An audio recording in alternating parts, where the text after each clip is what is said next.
മിശിഹായിൽ അനുഗ്രഹീതരായവരെ, ദിവ്യകാരുണ്യ ഈശോ ഈ ദിവസം നിങ്ങളെല്ലാവരെയും സമൃദ്ധമായി അനുഗ്രഹിക്കുകയും അവിടുത്തെ കൃപകൾ കൊണ്ടും അനുഗ്രഹങ്ങൾ കൊണ്ടും നിങ്ങളെ ഓരോരുത്തരെയും നിറയ്ക്കുകയും ചെയ്യട്ടെ എന്നും പ്രത്യേകമായിട്ട് പ്രാർത്ഥിക്കുകയാണ്.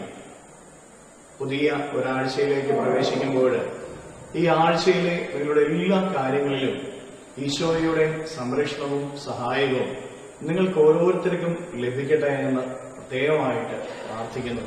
നിങ്ങളുടെ എല്ലാവരുടെയും കുടുംബങ്ങളെ ഈശോ അനുഗ്രഹിക്കട്ടെ. വിശുദ്ധ മർക്കോസിന്റെ സുവിശേഷത്തിന്റെ 1-ാമത്തെ അധ്യായത്തിന്റെ 7 മുതൽ 11 വരെയുള്ള തിരുവചന ഭാഗങ്ങളിൽ നമ്മൾ വായിച്ച് ധ്യാനിക്കുന്നത് ഈശോനാഥൻ യോഹന്നാനിൽ നിന്ന് മാമോദിസ സ്വീകരിക്കാൻ കടന്നുവരികയാണ്. ഈശോ മാമോദിസ സ്വീകരിച്ചു കഴിഞ്ഞപ്പോൾ സ്വർഗം തുറക്കപ്പെടുകയും പരിശുദ്ധാത്മാവ് അവന്റെ മേൽ ഇറങ്ങി വരികയും ചെയ്യുന്നതാണ് നമ്മൾ കാണുന്നത്. കുനിയാൻ തയ്യാറാകുമ്പോൾ കനിയുന്ന ദൈവത്തെ നമ്മൾ ഇവിടെ കാണുകയാണ്. യോഹന്നാന്റെ മുമ്പില് ഈശോനാഥൻ കുനിഞ്ഞപ്പോൾ ദൈവം കനിയുകയാണ്. സ്വർഗം തുറക്കപ്പെടുന്നു, പരിശുദ്ധാത്മാവ് അവന്റെ മേൽ ഇറങ്ങി വരുന്നു, സ്വർഗത്തിന്റെ സാക്ഷ്യം കൊടുക്കുകയാണ്. പ്രിയപ്പെട്ട ദൈവമക്കളെ, നമ്മുടെയൊക്കെ ജീവിതത്തില് ദൈവത്തിന്റെ അനുഗ്രഹം ലഭിക്കണമെങ്കിൽ നമ്മുടെ അധ്വാനങ്ങളെ, നമ്മുടെ പഠനങ്ങളെ, നമ്മുടെ പരീക്ഷകളെ, നമ്മുടെ ജോലി മേഖലകളെ, കൃഷിയിടങ്ങളെയൊക്കെ ദൈവം അനുഗ്രഹിക്കണമെങ്കിൽ ദൈവത്തിന് മുമ്പിൽ കുനിയാനായിട്ട് നമ്മൾ ഓരോരുത്തരും തയ്യാറാവണം. എളിമയോടെ നിൽക്കണമെന്നുള്ളതാണ്.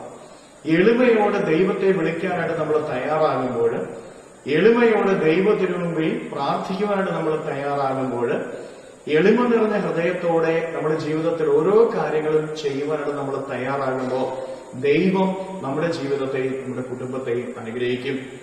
അതുപോലെ തന്നെ നമ്മൾ ഓരോരുത്തരും മറ്റുള്ളവരുടെ മുമ്പിൽ എളിമയോടെ നിൽക്കണം.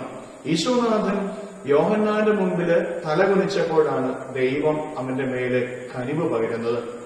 ഇതുപോലെ നമ്മുടെ കുടുംബത്തിൽ നിങ്ങളുടെ ജീവിത പങ്കാളിയോട്, നിങ്ങളുടെ മക്കളോട്, നിങ്ങളുടെ സഹോദരങ്ങളോട് എളിമപ്പെടാനായിട്ട്, അവരുടെ മുൻപില് ഒന്ന് കുനിയാനായിട്ട് തയ്യാറായാൽ നിന്റെ ജീവിതം അനുഗ്രഹിക്കപ്പെടും.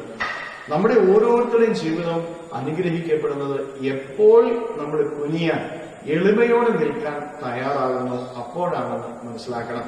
ദൈവത്തിന് മുമ്പില് നമ്മൾ എളിമയോടെ നിൽക്കണം. മനുഷ്യന്റെ മുൻപില് താഴ്ന്നു നിൽക്കുവാനായിട്ട് നമുക്ക് ഓരോരുത്തർക്കും സാധിക്കണം. നമ്മുടെ കരങ്ങളെ യാചനയോടെ പിടിച്ചുകൊണ്ട് ഈ ആഴ്ചത്തെ നമ്മുടെ എല്ലാ കാര്യങ്ങളെയും ഈശോയുടെ തിരുമുമ്പിലേക്ക് നമുക്ക് സമർപ്പിക്കാം. നമ്മുടെ അധ്വാനങ്ങള്, പഠനങ്ങള്, പരീക്ഷകള്, ഓരോ കാര്യങ്ങളെയും ഈശോ ആശീർവദിക്കുകയും അനുഗ്രഹിക്കുകയും ചെയ്യട്ടെ. സ്തുതിച്ച് പ്രാർത്ഥിക്കുന്നു. ഹല്ലേലൂയ. ഈശോയെ നന്ദി. Hallelujah, hallelujah, hallelujah, hallelujah, hallelujah, hallelujah. കർത്താവായ ഈശോയെ മക്കളെ ഓരോരുത്തരെയും സമർപ്പിക്കുന്നു. ഇവരെ ഓരോരുത്തരെയും അനുഗ്രഹിക്കുകയും ആശീർവദിക്കുകയും ചെയ്യണമേ. ഇവരുടെ ജീവിതങ്ങളിലേക്ക്, ഇവരുടെ അധ്വാനങ്ങളിലേക്ക്, ഇവരുടെ നൊമ്പരങ്ങളിലേക്ക്, ഇവരുടെ വേദനകളിലേക്ക്, ഇവരുടെ കഷ്ടപ്പാടുകളിലേക്ക് അങ്ങ് ഇറങ്ങിച്ചെന്ന് ഇവരെ ഓരോരുത്തരെയും സംരക്ഷിക്കുകയും സഹായിക്കുകയും ചെയ്യണമേ. ഇവരുടെ ജീവിത വഴികളിൽ നിന്ന്, അധ്വാന മേഖലകളിൽ നിന്ന്, പഠനങ്ങളിൽ നിന്ന് എല്ലാ തടസ്സങ്ങളും, ശാപങ്ങളും, ദുഷ്ടശക്തികളുടെ പ്രവർത്തനങ്ങളും, പൈശാചിക ശക്തികളുടെ ഉപദ്രവങ്ങളും ദിവ്യകാരുണ്യത്താൽ ബന്ധിച്ചു നിർവീര്യമാക്കി നരകത്തിലേക്ക് അട്ടിപ്പായിക്കുന്നു. എല്ലാ കെട്ടുകളും ഇവരുടെ ജീവിതത്തിൽ നിന്ന് അഴിയട്ടെ എന്ന് കൽപ്പിക്കുന്നു. എല്ലാ ദുഷ്ടശക്തികളും മാറിപ്പോകട്ടെ എന്ന് കൽപ്പിക്കുന്നു. ഈ ആഴ്ചയിൽ ഇവരുടെ ജീവിതം, ഇവരുടെ കുടുംബങ്ങൾ അനുഗ്രഹിക്കപ്പെടട്ടെ. Hallelujah, hallelujah, hallelujah, hallelujah. നിത്യപിതാവും പുത്രനും പരിശുദ്ധാത്മാവുമായ സർവേശ്വരായ എന്നേക്കും ആമേൻ.